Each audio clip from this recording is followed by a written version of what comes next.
Get those walking shoes ready, everyone, because today we're taking a deep dive into Amsterdam.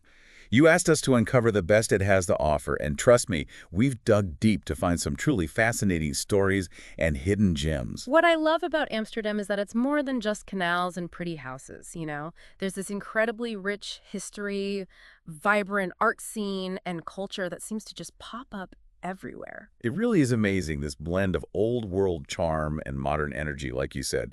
But before we dive into all that, let's set the scene for those who haven't had the pleasure of visiting Amsterdam. Imagine, if you will, a city interwoven with canals, over 100 kilometers of them, crisscrossing through the heart of it all. They really are like the arteries of the city, aren't they? Oh, Reflecting centuries of history as this major trading hub. exactly. And the way they've preserved that history while embracing modern life is fascinating, I think. You have those 17th century merchant houses, absolutely stunning, but then tucked away, you'll stumble upon a trendy cafe or an art gallery or even a houseboat. Can you imagine? Oh, I love that. Speaking of hidden gems, I am dying to hear what you've uncovered beyond the typical tourist spots. Where does our off-the-beaten-path adventure begin? How about we start with a little oasis right in the heart of the city? An oasis. Now, that has me intrigued. What kind of oasis are we talking about here? Imagine strolling through the bustling city center, right? And suddenly you stumble upon this tranquil garden, just bursting with exotic flowers and plants. It's really something. This is Hortus Botanicus Amsterdam, one of the oldest botanical gardens in the world. Did you know that? Wow, a botanical garden. Right in the middle of Amsterdam. That's not what I was expecting, but I love it. See, that's the beauty of this city. It constantly surprises you. What started as a humble herb garden back in the 17th century has become this incredible collection of rare plants from all over the world. They even have a massive greenhouse that transports you straight to the tropics. Okay, you had me at tropical greenhouse. I can already imagine myself escaping the city buzz and stepping into this lush paradise. But for those who, I don't know, maybe aren't as excited about plants as I am, what else makes Hortus Botanicus special? Oh, it's more than just the plants themselves. It's the history, the history embedded in those walls. You have these charming old buildings, the 17th century pavilion, the elegant palm house from the 1870s. It's magical, wandering through these architectural gems, surrounded by the scents and colors of exotic flora. It really does sound magical, like stepping back in time while being surrounded by nature's wonders. Okay. Hortus Botanicus, added to my must-visit list. But for now, let's shift gears a bit and talk about Amsterdam's art scene, because it's truly incredible. And when it comes to Dutch masters, there's one name that stands above the rest, Rembrandt. the one and only. And luckily for us, Amsterdam is practically a living, breathing Rembrandt museum. Oh, absolutely. His presence is everywhere. Yeah. But to truly understand his genius, we need to go on a little Rembrandt tour, if you will. Lead the way. I'm ready. Where are we starting? Our first stop has to be the Rembrandt House Museum. This is where he lived and worked for 20 years, and it's like stepping back into the 17th century. You can really feel his presence in every single room. I've always been fascinated by the idea of seeing where artists created their masterpieces. It's like getting a glimpse into their creative process. So what can we expect to see at the Rembrandt House Museum? You'll see his etchings, you can walk into his painting studio, even his kitchen. Imagine examining his etchings up close, the detail, the precision. Then walking into the room where he created some of his most iconic pieces. It's really quite an immersive experience. Wow, just to stand in the very room where he created those masterpieces, that's incredible. But our tour doesn't end there, does it? Oh, absolutely not. Our next stop is just a stone's throw away at the Zuiderkerk, or South Church. Now, this isn't just any church. It's the final resting place of 3 of Rembrandt's children and one of his pupils as well. Oh, wow. That's both beautiful and heartbreaking. To think that he walked those same streets, worshipped in that church, it adds such a human element to his story. It does. It reminds us that behind the art, these were real people with real lives, real joys and sorrows. But the final stop on our little Rembrandt tour takes us to, well, the beating heart of the city. You mean Rembrandt Square? Of course. Today it's this vibrant hub full of cafes and restaurants, but right at its center, there's a majestic statue of Rembrandt himself, forever watching over his beloved city. Okay, that is going straight on my Amsterdam itinerary. Coffee in Rembrandt Square, soaking up the artistic atmosphere. I love it. Yeah. But for now, let's shift gears a bit. We've talked about art, But what about Amsterdam's grand architecture? Oh, and when it comes to architecture, Amsterdam does not disappoint, let me tell you. From the canal houses, which we've touched upon, to the imposing churches and, of course, the palaces, Amsterdam is an architectural feast. So where do we begin this architectural adventure of ours? Let's start with a building that embodies history and architectural prowess, the Royal Palace of Amsterdam. Now, when you picture a palace, what comes to mind? Royalty, right? Yep. Natural. Right. But the Royal Palace, this one has a bit of a twist. It was originally built as the city hall back in the 17th century. No way. Imagine that. This grand structure, a symbol of civic pride rather than royal residence. That is fascinating. Isn't it? And it gets even more interesting when you consider the engineering feat it took to build it. Okay, now you have to tell me more. What makes the Royal Palace's construction so unique? Well, as we've mentioned, Amsterdam is built on water, essentially. So to support the immense weight of the royal palace, they had to get a little creative. Let me guess, they used some serious foundation magic. They drove over 13,000 wooden piles into the swampy ground. 13,000. That's mind-boggling. I can't even imagine the effort and planning that went into that. It's a testament to their ingenuity, for sure. And the design itself, oh, it's stunning. From the outside, it's classic, austere, inspired by Roman architecture. But step inside, and you're greeted by this opulent interior. Intricate sculptures, stunning reliefs, and these breathtaking ceiling paintings. It's like a tale of two buildings, wouldn't you say? Grand on the outside, awe-inspiring on the inside. Are there any hidden details or stories within the Royal Palace itself that our listeners should keep an eye out for? Absolutely. For a truly unique experience, seek out the city treasurer's room. There you'll find an incredible marble fireplace, a real hidden gem.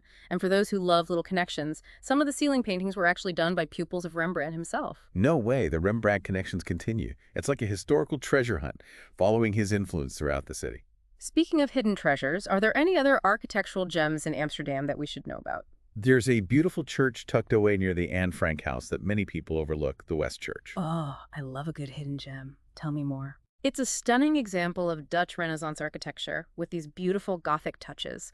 What truly sets it apart, though, is its tower. What's so special about the tower? Well, it's known as Lange Jan, or Tall John, and for good reason. It stands at a towering 85 meters, making it the tallest church tower in all of Amsterdam. But here's the cooker. Perched right at the top is a replica of the emperor's crown, a tribute to Emperor Maximilian of Austria. Wow, a crown atop the tallest tower in Amsterdam. Oh. It's these little details, these hidden stories that really make exploring a new place so rewarding. But speaking of iconic spots, I have to ask, what about Dam Square? Ah, yes, Dam Square. It's like the Times Square of Amsterdam, wouldn't you say? A very apt comparison. Bustling, a bit chaotic perhaps, but a must-see nonetheless. Absolutely. You have the Royal Palace, which we just talked about, the Nieuwe Kerk or New Church, Madame Tussauds Wax Museum, and of course the National Monument, a sobering tribute to those who lost their lives during World War II. Right. It's a reminder that even amidst all the vibrancy, there's a deep respect for history in Amsterdam. But I understand that sometimes you just need a break from the hustle and bustle. So, for a moment of tranquility, let me introduce you to Vondelpark. Ah, Vondelpark. Amsterdam's answer to Central Park, right? Precisely. It's the city's largest park, over 120 acres of pure green serenity right in the heart of Amsterdam. You have meandering paths, serene ponds, sprawling lawns that are perfect for a picnic, and a rose garden that will absolutely take your breath away. Okay, did you say a rose garden? In the middle of the city. Over 70 varieties, from classic reds and pinks to vibrant yellows and oranges. It's incredible. Oh, that sounds heavenly. But I have a feeling Vondelpark is more than just a pretty park, isn't it? What else should we know about? Well, if you're visiting during the warmer months, from May to September, you have to catch a show at the Vondelpark Open Air Theater. Wait a minute, an open-air theater in a park. Tell me more. They have everything from musical performances to plays to dance. It's magical, really, enjoying live entertainment under the stars in such a beautiful setting. That sounds absolutely enchanting. Okay, Vondelpark it is for the roses and the open-air theater. But for now, let's talk about a neighborhood we haven't gotten to yet. The Jordan. Ah, the Jordan, often called the heart and soul of Amsterdam, and for good reason. I've heard it's incredibly charming. But what is it that makes the Jordan so special? Picture this. You're strolling along these picturesque canals, right? lined with those narrow, charming houses, each one bursting with character. You turn a corner and discover a hidden courtyard. There are quirky shops, fantastic art galleries. It's wonderful. It sounds like the perfect place to wander aimlessly and just soak up the atmosphere. Exactly. You can truly experience local life in the Jordanton. And speaking of local experiences, one of my favorite spots there is the Woon Boot Museum. The Woon Boot Museum, that's a mouthful. What on earth is that? It's a floating museum dedicated entirely to houseboats. Amsterdam is famous for them, of course. And this museum gives you a glimpse into their history, what it's like to live on the water. A floating museum? Okay, that officially wins the award for coolest thing I've heard all day. It's like stepping into another world. But the Jordan has more to offer, right? Oh, so much more. Don't miss their markets. On Saturday mornings, Lindengracht becomes this massive open-air market, local crafts, fresh produce, flowers in every color imaginable. It's incredible. I love a good market, the energy, the local finds. Are there any other markets in the Jordan that we should have on our radar? If you're up for a little treasure hunt, don't miss the Westerstraat Market on Mondays. It's a massive flea market with over 200 stalls selling everything under the sun. A flea market. Now you're speaking my language. I love the thrill of the hunt. You never know what you're going to find. But for now, let's move from the charming streets of the Jordan back to the world of art. Because no exploration of Amsterdam would be complete without a visit to the Van Gogh Museum. Of course not. Van Gogh's story, his art, it's captivating. But for those who haven't had the pleasure of seeing his work in person, what makes the Van Gogh Museum so special? It's more than just a museum. It's a journey through the life and artistic evolution of one of the world's most famous artists. And it houses the largest collection of his paintings and drawings anywhere in the world. Wow, the largest collection. That's impressive. Mm. Are there any specific highlights within the museum that you'd recommend? Well, you'll find iconic pieces like the Potato Eaters, which represents his earlier, more realistic period, and of course the vibrant sunflowers. But what sets the Van Gogh Museum apart is its innovative approach to storytelling. Okay, I'm intrigued. How do they bring Van Gogh's story to life? They've created this immersive experience called Meet Vincent Van Gogh Experience. It uses multimedia technology, digital projections. They even incorporate excerpts from his letters. It's really special. That sounds incredibly moving. It's one thing to admire a painting, but to understand the artist's struggles, their passions, that's a whole other level of appreciation. Mm-hmm. Speaking of powerful experiences, there's another spot on our Amsterdam adventure that, though somber, is an important one. The Anne Frank house. Absolutely. Anne Frank's story continues to resonate with people around the world. Could you give us a little bit of context for those who may not be familiar with her story? Of course. During World War II, Anne Frank, a young Jewish girl and her family, they were forced into hiding from the Nazis. They found refuge in a secret annex, hidden behind her father's business, and they lived there for over 2 years. It's a stark reminder of a very dark period in history, but it's also a testament to resilience, the power of hope, even in the face of unimaginable hardship. What can visitors expect to see when they visit the Anne Frank house today? It's been preserved as a museum. Yeah. You can walk through the cramped quarters where Anne and her family lived, see the room where she wrote her diary. It's incredibly moving. Her diary is so powerful and heartbreaking. It's a must-read for everyone, in my opinion. But I imagine it's a very popular destination. It is. Booking your tickets online and in advance is essential. Excellent advice, as always. Now, as we approach the end of part 1 of our Amsterdam adventure, I can't think of a better place to wrap things up than at the Rijksmuseum. The Rijksmuseum is the perfect finale. I've heard it's massive. What exactly can visitors expect to find within its walls? The Rijksmuseum houses over 1 million artifacts. 1 million, wow. From the Middle Ages to the 20th century, you'll find paintings, sculptures, decorative arts, historical artifacts. Truly astounding. With so much to see, where do you even begin? Honestly, approach it as an experience. Don't worry about checking off a list of famous masterpieces. Just get lost in the beauty, immerse yourself in the stories that the art tells, and let it all wash over you. Such great advice. It's about embracing the journey, not just rushing through it. Exactly. Though if you are looking for a more structured experience, they have some fantastic themed guided tours. The experts can provide some fascinating insights. Guided tours are always a great option. Any other Rijksmuseum tips for our listeners before we move on? If you want to experience the collection and the city together in a way, I recommend taking an art history canal cruise. Wait, an art history canal cruise?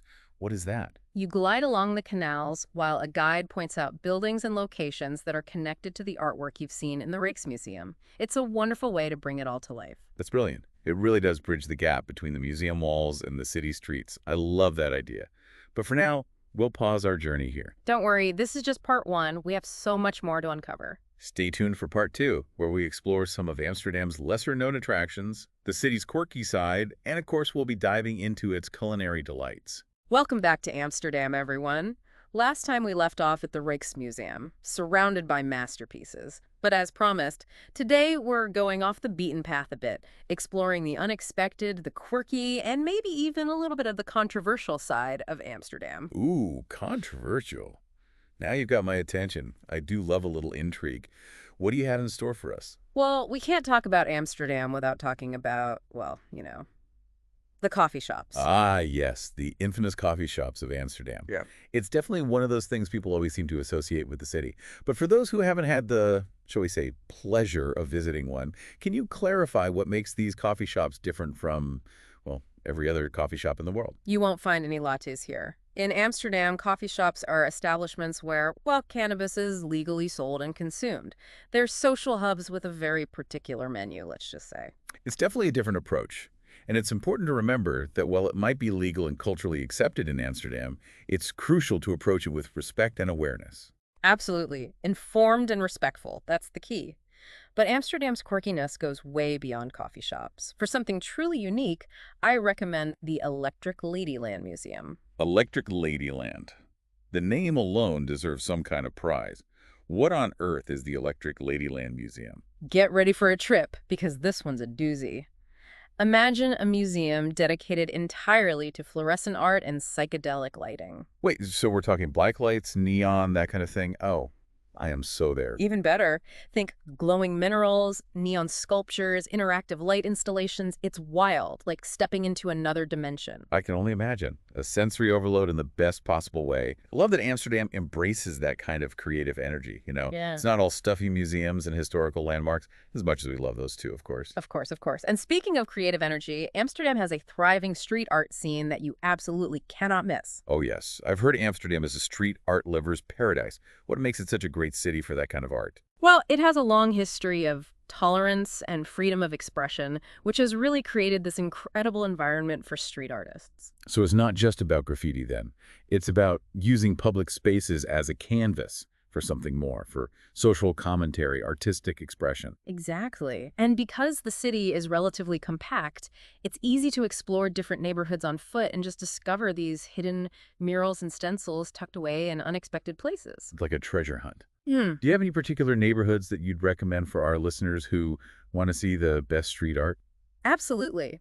For an amazing crash course in Amsterdam street art, head to the neighborhoods of Noord, Jordan, which we talked about earlier, and the area around NDSM Wharf. Noord, Jordan, and DSM Wharf. Got it. I'm picturing these incredible murals, these thought-provoking stencils, a whole explosion of creativity. It's like the city itself becomes a living, breathing art gallery. That's a great way to put it. And you'll see work from internationally renowned street artists alongside local talent. It's really cool. It's art that sparks a dialogue, makes you think, see things differently. I love that. But enough about art for now. Let's talk logistics. Specifically, getting around this amazing city. What's the transportation situation like in Amsterdam? An essential part of navigating Amsterdam. And the answer, my friend, is as simple as it is iconic. Bicycles. Bicycles, of course. Yeah. How could I forget? Amsterdam is practically synonymous with bicycles. They're everywhere. And for good reason.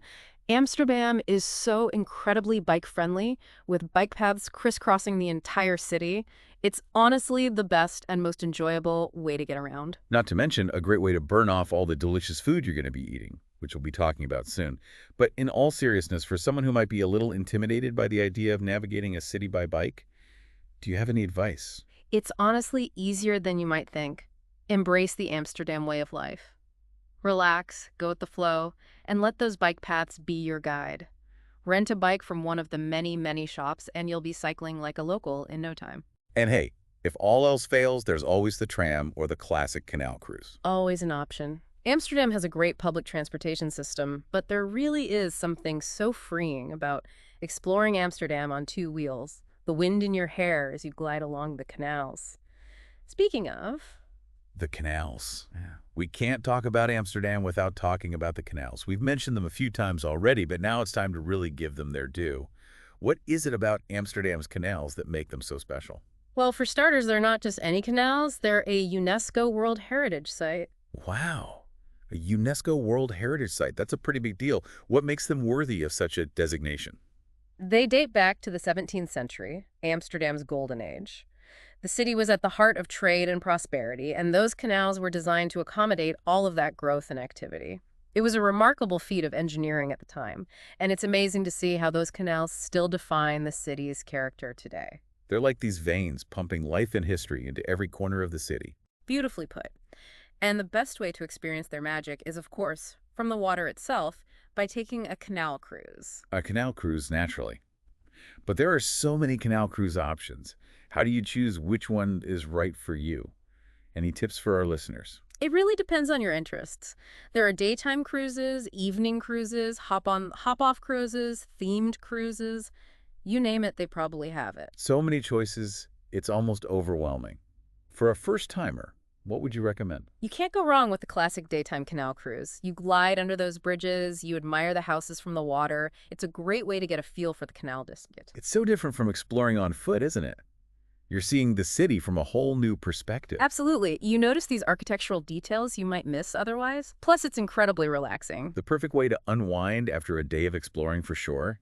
But for those who want something a little different, a little more unique, what are our options? Well, we mentioned the art history canal cruise earlier, which ties into the Rijksmuseum collection. Oh, right. And I've heard about the evening canal cruises too. So romantic. Imagine gliding along as the city lights twinkle around you. Pure magic. The atmosphere is completely different at night. And for the foodies out there, there are even canal cruises that combine the experience with dinner and drinks. A dinner cruise? Now that's an experience. Sightseeing, delicious food, a little touch of romance. Sign me up. Yeah. But we don't all have bottomless bank accounts. What about something a bit more budget-friendly? You don't have to break the bank, that's for sure.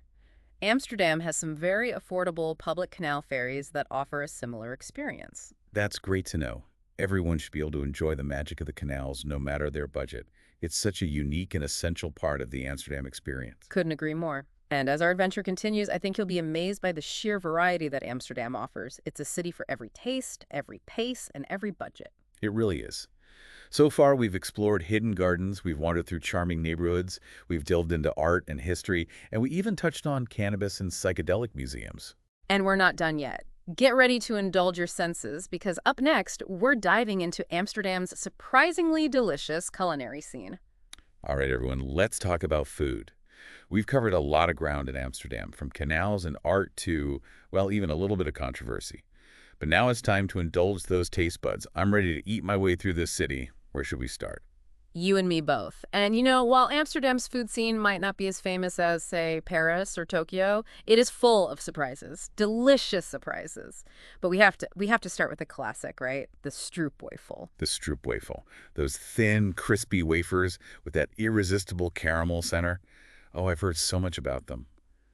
What's the best way to experience a stroopwafel for the first time, do you think? Freshly made from a street vendor. Can you imagine you're walking along a canal, that warm caramel smell hits you, and there it is, a cart piled high with stroopwafels, just calling your name. You're painting quite the picture. All right, you've convinced me. Stroopwafel it is.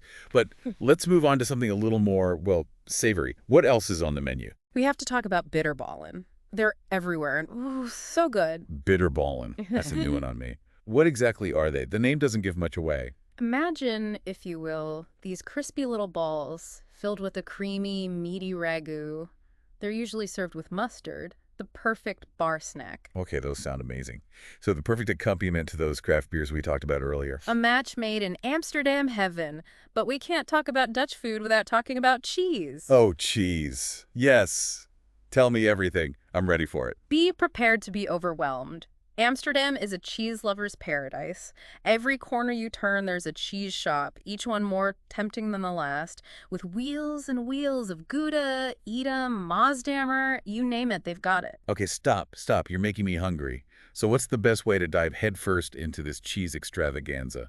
A cheese tasting, I'm hoping. Of course. Many cheese shops offer them. It's a great way to try a variety, discover your new favorites. I can already picture it. Me, surrounded by wheels of cheese, trying to decide which one I love the most. A very important task.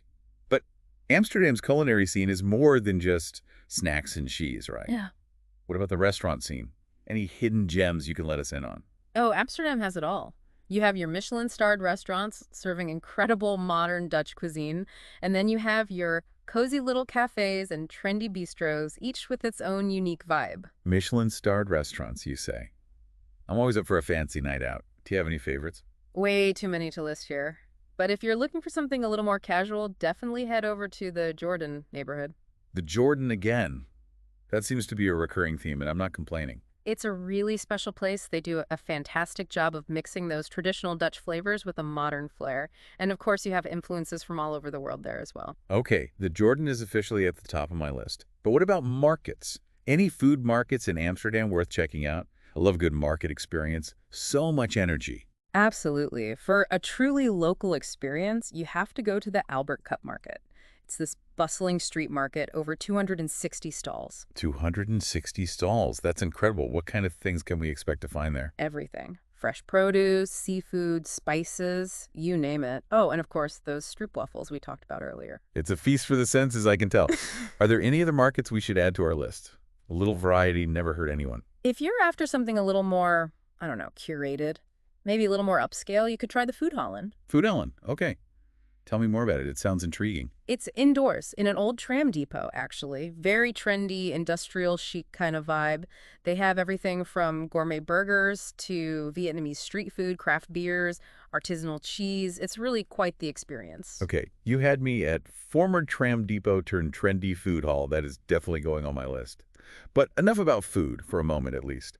Let's talk about drinks. We touched on craft beer earlier, but what else is there to discover? We can't forget about Heineken. It might be the most famous Dutch beer, but the craft beer scene is really something special. You have all these microbreweries popping up all over the city, each with their own unique style. I love a good brewery hopping adventure. What's the best way to really experience these local brews, do you think? Lots of them offer tastings and tours. You get a real behind-the-scenes look at the process. Ooh, behind the scenes. Sign me up. But you mentioned something earlier, a brown cafe. What is that exactly? Is that where I find these craft beers or something else entirely? Oh, you can find those all over. No, a brown cafe is an experience. Imagine cozy, old-fashioned pubs, often with dark wood, Yeah. and maybe a little smoky from years of, well, enjoyment. They have this wonderful nostalgic feeling, like stepping back in time. It sounds like something out of a Vermeer painting. The perfect place to just relax and savor the moment. Exactly. They're ideal for a relaxing evening with a local beer and just soaking it all in, maybe even striking up a conversation with a friendly local. That's what it's all about. As we wrap up our little culinary journey here, I have to say I'm really impressed with the variety that Amsterdam offers. And all the hidden gems. I had no idea. It's a city that really rewards exploration, don't you think? There's always something new to discover around every corner. Well said. From stroopwafels and cheese to craft beers and those cozy brown cafes, Amsterdam has something to offer everyone. And with that, I think it's time to say goodbye, for now at least, to this amazing city. Until next time. And to our listeners, thank you so much for joining us on this incredible adventure through the heart of Amsterdam. We hope this deep dive has inspired you to explore all that this fascinating city has to offer. And don't forget to check out the show notes for more travel tips and insights, and be sure to join us again for our next deep dive. Until then, happy travels, everyone.